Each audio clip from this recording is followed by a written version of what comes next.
Colton Dixon is our guest today. Hey guys, this is Sports Spectrum. I am Jason Romano, and I just can't wait for you to hear the conversation that we have today with singer-songwriter Colton Dixon. Yes, the singer-songwriter Colton Dixon. He's here today. It's coming up right now on Sports Spectrum.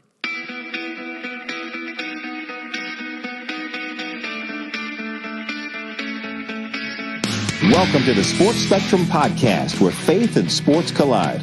Here's your host, Jason Romano. Welcome to the show, guys. I'm Jason, and this is the Sports Spectrum podcast. We're so glad you're tuning into our show today. Make sure you check out our website, sportspectrum.com. Devotionals, articles, content, podcasts, every day, updated. That's the place you want to go if you want sports intersecting with faith in Jesus Christ. Sportspectrum.com. Check out the website every day. And when you're there, sign up for our weekly newsletter. That way you stay in touch with all that we have going on here at Sports Spectrum. All you do is put your email address in, and we'll keep you up to date. We won't flood your email inbox, but every Wednesday or so you will receive an email from us with stories that you may have missed, podcasts, articles. It's a great way to stay in touch with all that we have going on here at Sports Spectrum. You go to the website, sportspectrum.com, you click the newsletter icon, and you are good to go. And we are so glad that you're tuning in. We're also glad and thankful to our partners, Compassion International. They are our sponsors for today's show. And you guys know about Fill the Stadium, right? A stadium that can't remain empty. When you think about stadiums, you think about concerts like Colton Dixon, our guest today. He's been playing concerts for years, and suddenly in 2020, those concerts stopped. And you may have seen Colton Dixon in concert. You may have also seen and heard about Compassion International, the most trusted child development ministry in the world, an opportunity for you to sponsor a child through Compassion's program. And a lot of that takes place at concerts like Colton Dixon's. Well, guess what? 2020, the concerts were wiped out. And due to the pandemic, 70,000 kids and their families in Compassion programs were left in the dark without a sponsorship, and they are in desperate need of help. That's where you and I can come in, and that's actually what Compassion did too. They came in and said, listen, we are not letting these kids miss out. And so they've partnered with our pro athlete friends, and thus fillthestadium.com was born. So check it out, fillthestadium.com. We're trying to fill the stadium, 70,000 kids. That's the capacity of the average pro football stadium. Now here's the update, the exciting update, the really awesome update. Our goal is to help 70,000 kids. So far, we've helped over 56,000 of those kids and their families that have been left in the dark because of COVID. So that's amazing and something that we should be excited about. We should be celebrating. But we still got a long ways to go. We still got 14,000 seats that we need to fill, every seat representing a child in need. Check out fillthestadium.com right now to learn more, to donate. Your help will provide essential food, medical care, and support for a child and their family during this pandemic. Fillthestadium.com. All right, let's get to our conversation with singer-songwriter Colton Dixon. One of my favorite songs right now is Miracles, and that's one of his latest songs that he's released. He also has the single Made to Fly, which was released a couple months ago. He's currently on tour with Skillet and Jordan Felice. He's a two-time Dove Award winner. And by the way, he plays in front of millions of fans around the country singing music. I mean, if you're a K-Love listener, you know who Colton Dixon is. And we get to have him here today on the show. He's a kid who grew up loving music, loving Jesus, and loving baseball. So we talk about baseball with Colton Dixon and his early baseball journey. And now he's just a fan of all sports, but really hockey is where he lives with the Nashville Predators and loves watching hockey. And he's got an amazing story about how he was in the arena at Bridgestone Arena in Nashville, not as a fan though. He was doing something else. He was actually getting paid to be in there, and he'll tell you that story. It's coming up right now. This is a great conversation with Colton Dixon here on Sports Spectrum.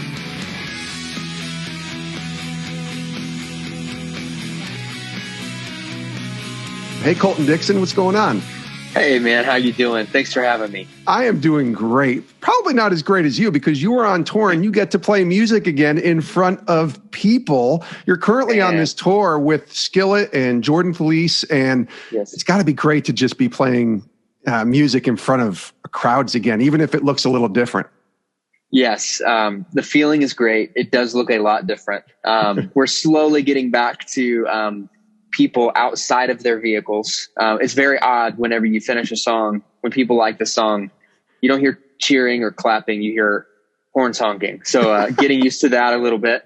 But hey, we're playing live shows again, man. We're so grateful. It's easy to forget that everyone's not out there doing it. There's still people excited about the fall and excited about next year for touring to open back up. And here we are doing it. So really thankful we get to do it. So explain it. It's a drive-in concert, right? So it's like if I was going to a drive-in movie, except you're up on a stage playing music, right? Yeah. So there's a small like portable stage that we carry with us. And then they use cameras and project the concert on the drive-in movie theater screen as well. But everything's live. It's like a live show, outdoor live show. Just looks a little different. You've got a bunch of cars in the audience, but it's fun, man. It's been a really fun experience actually, and great people on the road too. So. Oh, I mean, I don't know about you, but I grew up going to drive-in theaters. To me, that is what it's about in the summer, and to be able to go and see a band, maybe one of my favorite bands like Skillet or Colton Dixon performing, that sounds like a win-win for me. It is really fun. Like you get the full punch of a live show, but it feels so intimate at the same time. I always love those shows as a music lover. You feel like you get to know the artist more because you're not in a big arena, and there's not a ton of production on this tour either. So you just get the music and the people as they are. It's really fun. I read that Skillet was a musical influence of yours as you were starting to get, into this world, and now you get to be on tour with them. That's got to be kind of surreal. I'm thinking that's like me going and, spending time with Darryl Strawberry and going to, tour around country and play at baseball stadiums. Like that's what that would be like for me. I have to imagine. Yeah, man. Cool experience for you. It's really cool, man. I grew up listening to Skillet, and I'm a big Panhead, unashamed, I still geek out a little bit when I'm around John and Corey, but they're just great people. I appreciate who they are, what they stand for. But musically, especially in the early days, you go back and listen to my first 2 records. It's like, yep, I hear it. there's the rock side of Colton. I've mellowed out a little bit over the years, but it's so fun to share the stage with them. The nostalgia is out the roof. I love it. I think it's great. They're one of my favorite bands as well. And getting to know Seth a little bit, who's been on this podcast, their guitarist. I mean, he's got to be a lot of fun to be around because he's a crazy sports fan. I know you're a big sports fan too. He is, man. It's funny. I played baseball growing up, but it's not one of those sports that I watch a lot on TV. Or I say I didn't used to watch a lot on TV until I was on the Skillet crew bus, which is where I am right now, which is where Seth is. Reds games are on all day, every day. And they're good now, so that's got to be even worse for you to have to hear him talk about how great the Reds are. It's actually been kind of fun. Yeah. I've developed a love for watching baseball. I'm actually more of a hockey guy. I'll watch hockey any day of the week. I love it. But it's been fun getting to hear him talk about the Reds, and got to see the no-hitter a couple weeks ago. It was really cool. It's fun. So you played baseball when you were growing up. What position? Give us a little breakdown of Colton Dixon, the baseball player. Yeah, I kind of played all around. I loved pitching. Pitching was my favorite. I stopped going into high school because I had that choice to make of, man, I feel led in the music direction, but man, I love baseball. So that was a hard decision. It was hard on my dad too, because he was very involved in coaching and just really enjoyed going to games. But I love to pitch. I played first as well. Played shortstop some. I just kind of played around. I loved the game. But pitching was my favorite for sure. Did you have a baseball hero, like as a kid? Did you have a poster on your wall on the team that you rooted for, or guys that you were following, or was it more about the game and you playing? Yeah, I didn't watch a ton, but I was a Braves fan growing up. Greg Maddux and gosh, was it John Rocker, Chipper Jones? All those guys. Flavin, Andrew, all those guys. Smoltz. Yeah, dude. Maddox was my favorite though. He could put the ball anywhere he wanted. I was obviously nowhere near, a Maddox, but that's what the guys on my team called me. It's like, all right, come on, Maddox, let's go. So That was fun. He was definitely my guy.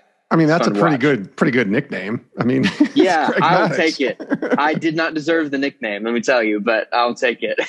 So you mentioned walking away from baseball, and you were younger, probably early high school, I think, when you made that decision. But that's still a hard decision at such a young age. Can you take me through that, the difficulty in making that decision, and when you kind of started thinking, music is just as much of a passion, if not more, than baseball. I think I'm going to head in that direction. Yeah, well, I'd played baseball since I was 4 or 5 years old. My dad always coached our teams until I played at our middle school, and I just loved it. Had a big passion for it. Would want to throw baseball in the front yard after baseball practice. I just, was that kid. Loved it. But then music started to creep in, and man, I found myself switching from wanting to throw ball to locking myself away in our little music room and practicing for hours, whether it was trying to expand my vocal range or trying to learn a song that I loved on the radio or trying to learn a skillet song on piano or whatever it was. Yeah. It just kind of became my new passion. And I think my parents were picking up on that, but I just remember, my dad, he just saw how passionate I was about baseball and how hard I worked at baseball. And he's like, just want to let you know, there's no pressure from us to keep doing baseball. The only thing I ask is that you treat music the same way you treated baseball, that you give it your all and you work with all that you have to be the best you can be. And I'm so glad he said that for multiple reasons. One, there was kind of that hesitation of, oh no, I don't want to let my parents down or my dad down because he's invested so much into me playing baseball. But then at the same time, or on the flip side, him saying what he did about giving it my all, it made me look at music differently. It wasn't just a hobby. It was what I felt like I was called to do. It's what I was made to do. So that's how I treated it. And I'm so glad it worked out. Yeah, it seems to have worked out pretty good. To some degree. I'm glad I made that decision of music over baseball. But yeah, man, it's not always an easy decision to completely do a 180 with something in life. I was pretty young, so I didn't fully understand the weight of that. But yeah, when you're passionate about something, and even if it changes from thing to thing, I think go for it. So you mentioned your parents, and we're glad that you went for it, by the way, Colton Dixon. But you mentioned your parents. I read that growing up, you were painting faces at Bridgestone Arena. You mentioned you're a big hockey fan, and probably I would imagine that means a Predators fan. But you were at the arena, but not playing hockey as a kid, doing some other things. What was going on there?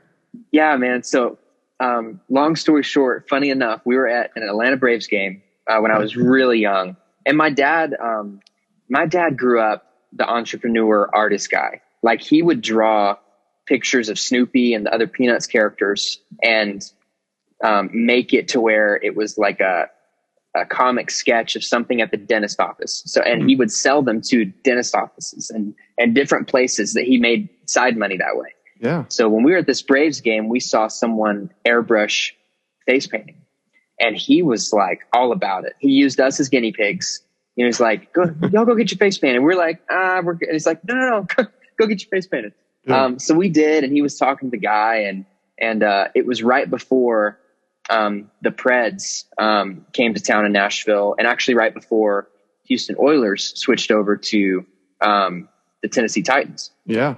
So he reached out to, I think one was 1 year before, but he reached out to whoever it was first, I think the Preds.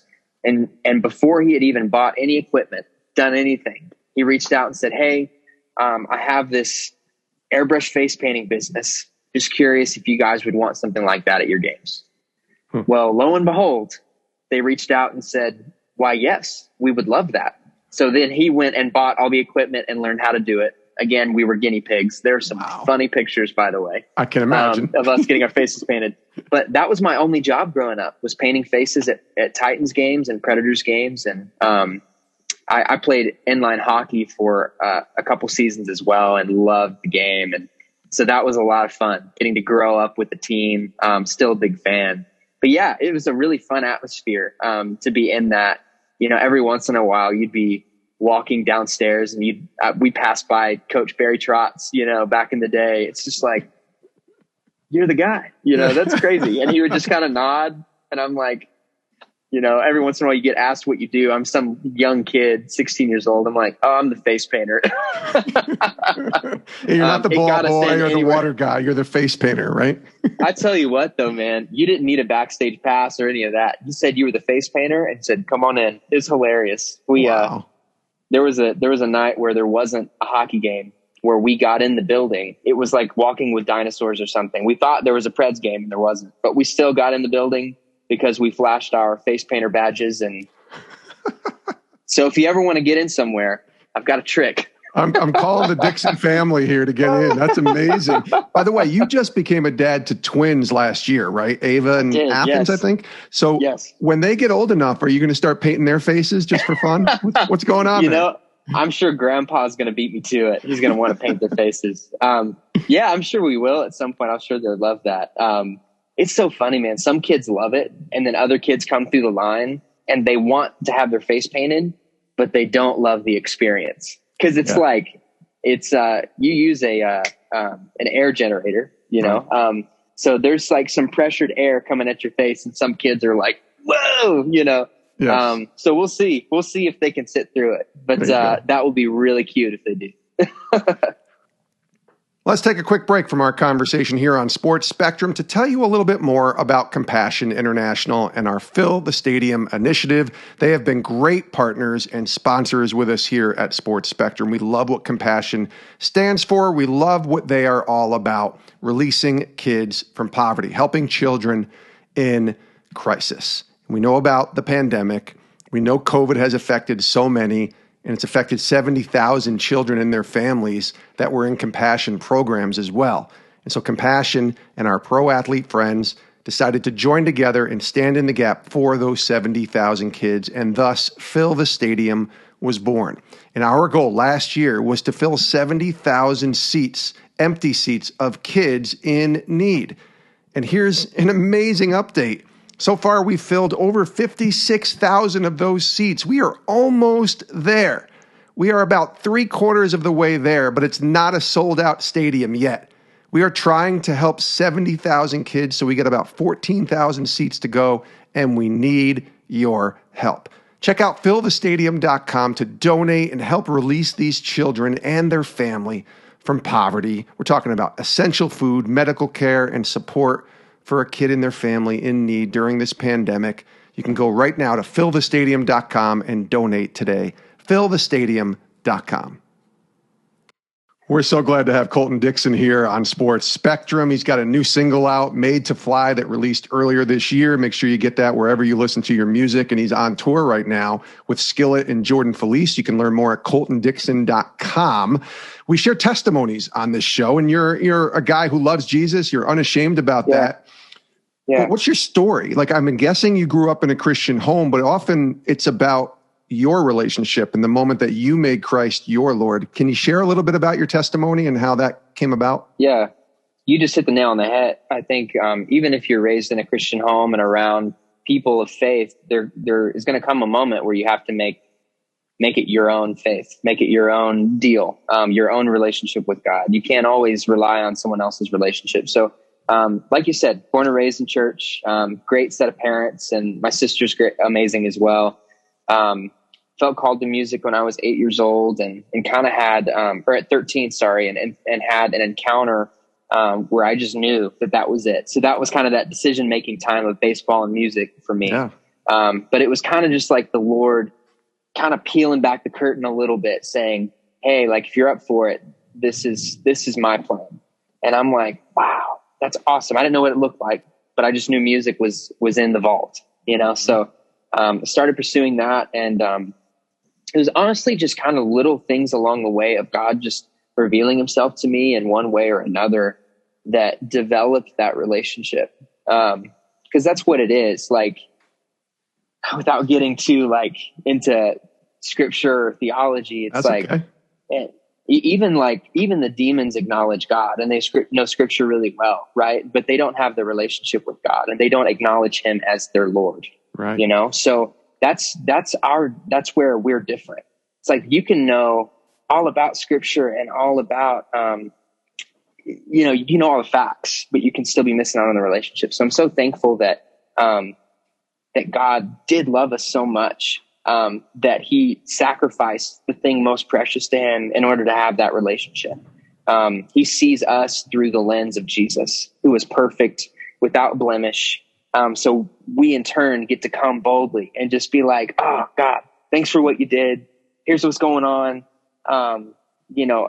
Guide me through this. So there was a lot of that.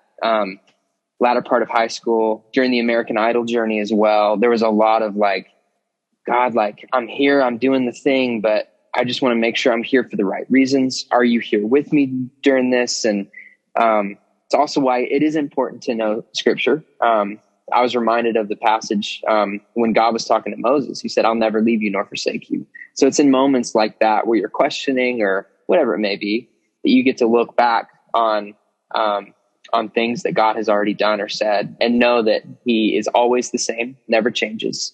And it's encouraging. It's like, hey, if you did it then, you could do it for me now. So it's all about that relationship and developing it and making it your own. But that was kind of my Jesus story. He continues to blow my mind with opportunities and twins and an amazing godly wife.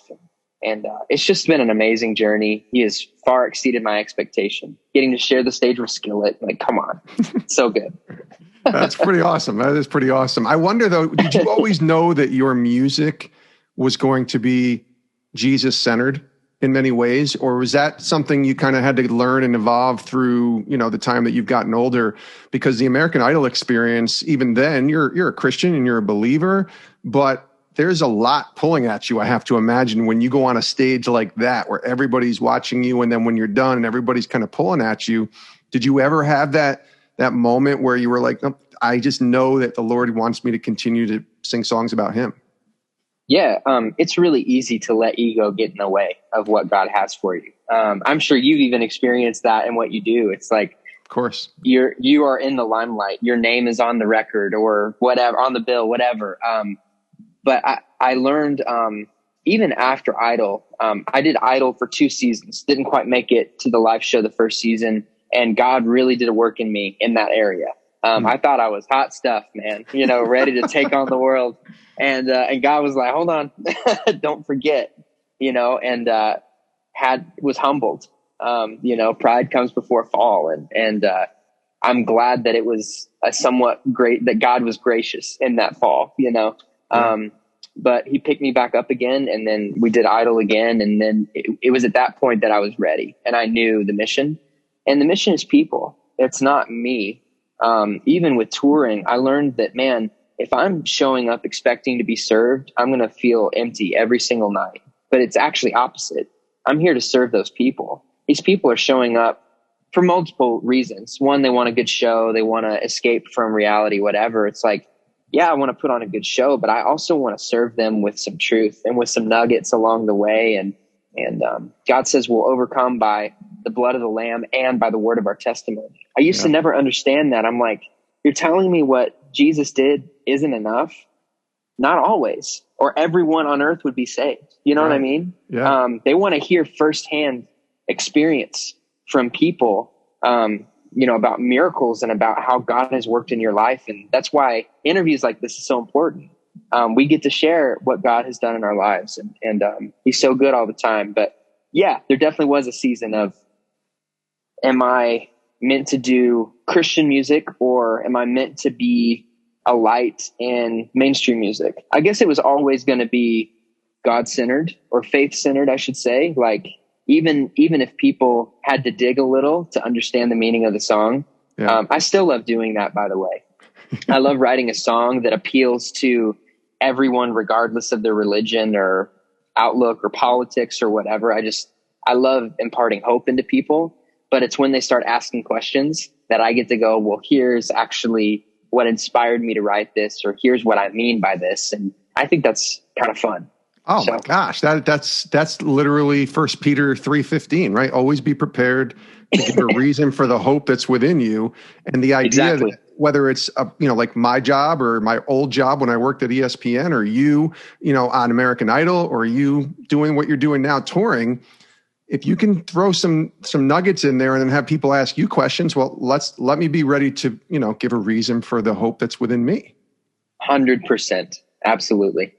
Your music is inspiring a lot of people. Is there a story that you have? And I remember we had Matthew West on here, and he shared all of his songs, it feels like, is based on somebody that he meets. Matthew's ultimate storyteller right there. Oh my gosh. He's the man. Yeah. He's the best. And when he was telling, I think it was the story about one of his songs and forgiveness. And I wrote a book on forgiveness, honestly based upon his song and where that came from. Oh my gosh. Right. Do you have a story like that where you've talked to someone or met someone and it's helped inspire you to write a song or, have some thoughts that way? It happens more often than you think. It could even be reading a comment someone leaves on social media. Yeah. It's like, it could even be someone's response to a song I've already written. Say, hey, this song helped me through X, Y, and Z, and me being inspired by that alone, and then turning that into another song. On my first record, I'll never forget it. For whatever reason, it's probably had to do with my aesthetic on American Idol, but I really appealed to we'll label it as a hot topic generation. Very edgy punk, but for whatever reason, with that type of people comes a lot of depression and a lot of suicidal tendencies and self-harm and things like that. And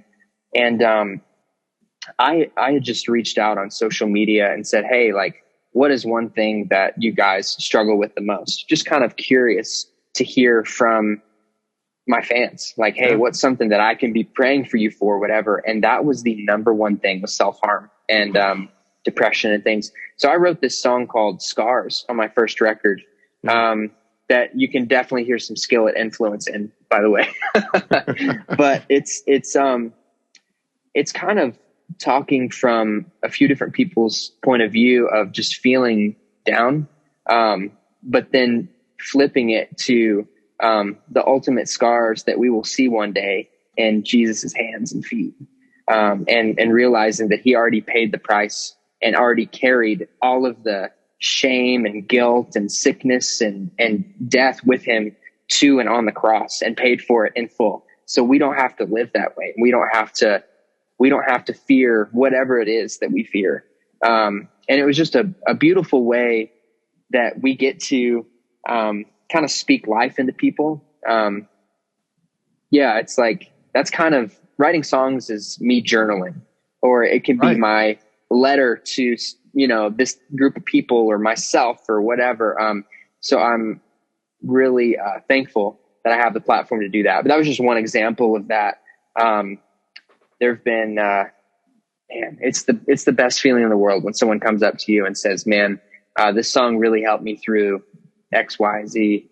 It's just little bits of affirmation along the journey. And I really appreciate it. Absolutely. One of the songs that resonated with me, and it felt like the perfect time last year when we're all going through a pandemic, was the song Miracles. And that's one of the most listened to, if not the most listened to, from what I saw on Spotify right now, songs that you've put out there. And that song is constantly playing in the Romano household here. And awesome. I love it. Thank you. It's got such a beat, but it's got a message and a meaning to it as well. Yeah. I want to ask you about that song. Like, what's the background behind the idea of writing a song called Miracles? Yeah. It's funny. I wrote that song 1.5 years before pandemic hit. So I had no idea. Right. But it actually came out of a place. I was dropped by my record label. And it was a tough thing to walk through. As a musician, it feels like you lose your job altogether. Yeah. The people that believe in you and are working for you, it feels like they no longer believe in what you do. It's really a tough pill to swallow. And as an artist and as a creative, our music is a direct reflection of who we are if we're not careful. You can really put your eggs in that basket. And I did. So it was tough. But it was in that season that I realized all of the miracles that happen around me every single day that I took for granted, or I didn't see because I was busy, or I chalked it up as being coincidence or whatever. And man, I see that happening so much in the world. Like, some miraculous thing will happen And we just, it's like, pass the salt. And whereas I think it's cool that we're so comfortable with that it seems that way, we also need to give credit where credit's due. Yeah. So, it was during that season where I learned to stand on the promises of God and to open my eyes wider to see how God was moving and how he was working. And I think that prepared me for last year in that season we had to walk through. It almost felt like I had already walked through it to some degree. And then I got to release the song and share my own experience with people who were walking through similar circumstances. So I'm so glad you guys like that song. It's also a lot of fun to play. It's perfect for a concert. I hope you guys come up to the Northeast so we can see it, because that's one song that I think that would be awesome to see live in person for sure. It would be a blast. Can you believe it's been 10 years as we wind down? I need to ask you this. It's almost a decade since you were, you said you actually were, was it season 10 of Idol that you didn't make it to the TV version? Season 10. That's correct. So that's a decade ago. And then season 11 is 2012. And I know a lot of people are going to remember you on that show. Does it feel like a decade? I mean, you're in a different season of life now, of course, but you were just a baby, 20 years old or whatever it was when you were on that show. Honestly, there are some days where I remember things and I go, man, that feels like yesterday. And then the experience as a whole feels like a different lifetime ago. It really does. Yeah. It's, I've been doing like the Christian music thing for, almost 10 years. It feels like I look back at even some of my first tours and I'm like, oh, that feels like yesterday. But for whatever reason, the Idol experience, maybe because it was just a blur in general, I don't know. Yeah. Man, it was amazing, but it was a lot. I cannot imagine. But so much fun though, man. Even my wife and my in-laws, that was their thing this year. They watched Idol, Yeah. I'd actually called my wife from the road just to talk, and she's like, hey, I got to call you back. The Idol finale is on tonight. I'm like, you do it, babe. You go. Let me know who wins. You watch it. I lived it. I've been through it, right? It can be hard to watch sometimes. It can. But it's still fun, the nostalgia of it and remembering different things. But it's hard to believe it's a decade ago. That's just good. Strange. Yeah, I'll be 30 this year. It's like, what in the world? Crazy. 30 years old, Colton Dixon. Wow. Let me ask you this as we wind down, my last question for you. What is a Bible verse or scripture? You kind of referred a little bit to it in some of your answers before, but is there one that kind of just is really resonating with you right now? Like God is speaking to me. He's teaching me something every day, but this scripture, this verse, this portion of the Bible is really hitting me hard right now. Is there something there for you? Yes, absolutely. I'm getting better at references. It's 1st or 2nd Timothy 1:8, I believe, or 1:7. It's for I've not given you a spirit of fear, but of power and love and sound mind. And man, I just see fear, whether you're Christian, Buddhist, atheist, whatever, it has crippled us this last year. Fear of what the future is going to look like, fear of not having a job, not being able to provide for your family, fear of a virus that may or may not kill you. Who knows? Like all the things. Right. And man, as a believer, I even see the church falling into it. And I'm like, no, like that's not the way we tackle this. It even goes into my latest song called Made to Fly. It's like, man, we aren't meant to do it like the rest of the world. We're not made just to put one foot in front of the other. We're actually made to soar on wings like eagles. We get to see the bigger picture from a bird's eye view.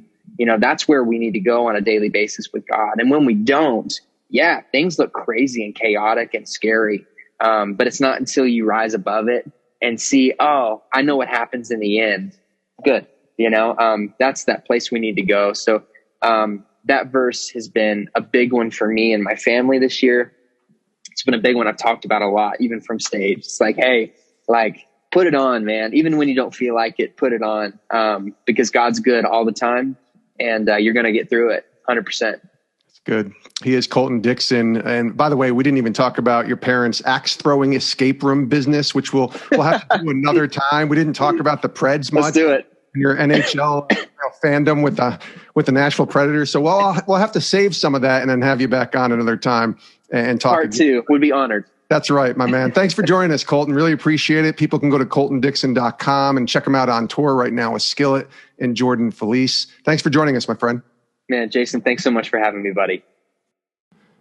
That was great stuff there from Colton Dixon. What a cool guy. Just really thankful that he took the time out from being on the road. He was literally in his, or I should say in Skillet's tour bus doing the podcast, which was kind of neat. Too bad he couldn't give us a tour of the tour bus. That would have been kind of fun. But glad that Colton shared his story here on Sports Spectrum. Big sports fan and certainly a former baseball player. It's kind of cool to connect with somebody like Colton here on the show. Check out coltondixon.com. That's his website to learn all about shows and what he's got going on, his latest music. And of course, I listen to the podcast that I listen to on Spotify. I also listen to my music on Spotify.